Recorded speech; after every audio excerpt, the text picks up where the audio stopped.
فرمایا کرتے تھے اطعام الجیعان، بھوکوں کو کھانا کھلانا مجھے بہت پسند ہے۔ پتہ چل جائے کہ کسی کو بھوک ہے پہنچ جاتے تھے۔ اپنے گھر میں بہت زیادہ ناز اور نخرے اور نعمتوں سے نہیں رہتے تھے، سادہ زندگی گزارتے تھے، لیکن اگر پتہ چل جائے کہ کسی کے گھر میں فاقہ ہے وہ ان سے برداشت نہیں ہوتا تھا۔ ایک بار پتہ چلا کہ رسول پاک صلی اللہ علیہ وسلم کے گھر میں فاقہ ہے۔ حضرت صلی اللہ علیہ وسلم کی تمام ازواج کے گھر میں کوئی شے کھانے کی نہیں ہے۔ ایک دن، 2 دن، 3 دن نہیں پتہ چلا۔ چوتھے دن جب معلوم ہوا اتنا روئے اور نبی علیہ الصلوۃ والسلام سے آ کے ذکر فرمایا کہ آپ نے مجھے کیوں نہ بتایا۔ پھر فوری گئے، جو اپنے پاس مال اسباب اور سامان تھا اس سے کھانے پینے کی اشیاء خریدیں اور کچھ نقدی حضرت صلی اللہ علیہ وسلم کے گھرانوں میں پہنچائی۔ جب پتہ چلتا تھا کہ کوئی بھی شخص، یہ تو رسول پاک صلی اللہ علیہ وسلم کا گھرانہ تھا، کسی عام آدمی کے متعلق بھی اگر محسوس ہوتا تھا تو فوری پہنچ جاتے تھے۔ ایک شخص آئے نبی علیہ السلام کے پاس کچھ مانگنے کے لیے، حضرت صلی اللہ علیہ وسلم کے پاس دینے کے لیے کچھ نہیں تھا۔ رسول اکرم صلی اللہ علیہ وسلم نے ان سے یہ کہا کہ تم چلے جاؤ عثمان کے پاس۔ عثمان رضی اللہ تعالیٰ کے گھر پر یہ پہنچے تو اندر حضرت عثمان رضی اللہ تعالی عنہ اپنی بیوی حضرت نائلہ رضی اللہ تعالی عنہا سے مناقشہ کر رہے ہیں، کسی بات میں جھگڑا ہو رہا ہے، آواز اونچی ہو رہی ہے۔ اور جھگڑا کس بنیاد پر ہو رہا ہے؟ جھگڑا اس بات پر ہو رہا ہے، عثمان یہ کہہ رہے ہیں اپنی گھر والی سے کہ آپ نے آج رات چراغ میں بتی موٹی ڈالی ہے جس سے تیل زیادہ ضائع ہو گیا۔ اندازہ کیجئے، اس بات پر جھگڑا ہو رہا، اس بات پر گھر والوں کو ڈانٹ رہے۔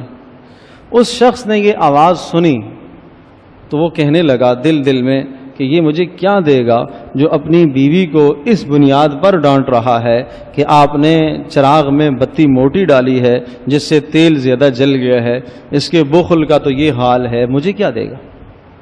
نہیں مانگا، دستک نہیں دی۔ حضرت عثمان رضی اللہ تعالیٰ نے جب دروازہ کھولا دیکھا تو ایک آدمی پلٹ کے جا رہا ہے۔ اندازہ ہو گیا کہ یہ میرے گھر میرے دروازے ہی پہ آیا۔ بلا لیا اسے پوچھا کیوں آئے تھے؟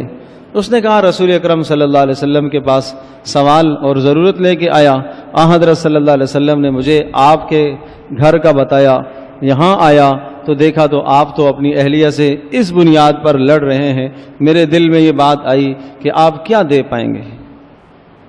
تو پھر لے گئے اسے گھر اور ایک تھیلی میں دراہم بھرے، اللہ اکبر، اسے دے دیے۔ وہ اتنے تھے کہ اس کی اور اس کی نسل کو کافی ہو جائے، اتنا مال تھا۔ وہ بڑا حیران، ادھر دراہم کو دیکھے اور ادھر حضرت عثمان رضی اللہ عنہ کے چہرے کو دیکھے، سوچ میں پڑ گیا۔ پھر بولنے پہ مجبور ہو گیا اور کہنے لگا آپ یہ تو بتائیے کہ ادھر تو آپ کا یہ حال دیکھ رہا تھا کہ آپ گھر میں جھگڑ رہے تھے، اور دوسری طرف میں نے یہ دیکھا کہ آپ نے اتنا مجھے دیا کہ جو مجھے اور میری نسل کو بھی کافی ہو جائے۔ تو ارشاد فرمایا وہ جو جھگڑا تھا وہ اپنی ذات کے لیے تھا، وہ اپنی ذات کا گھر کا خرچ ہے، اس لیے اس میں جھگڑا تھا، اور یہ جو تجھے دیا ہے یہ اللہ کی رضا کے لیے دیا ہے، اس کا اجر مجھے اللہ پاک دیں گے۔ اور تو آیا کون ہے، کہاں سے؟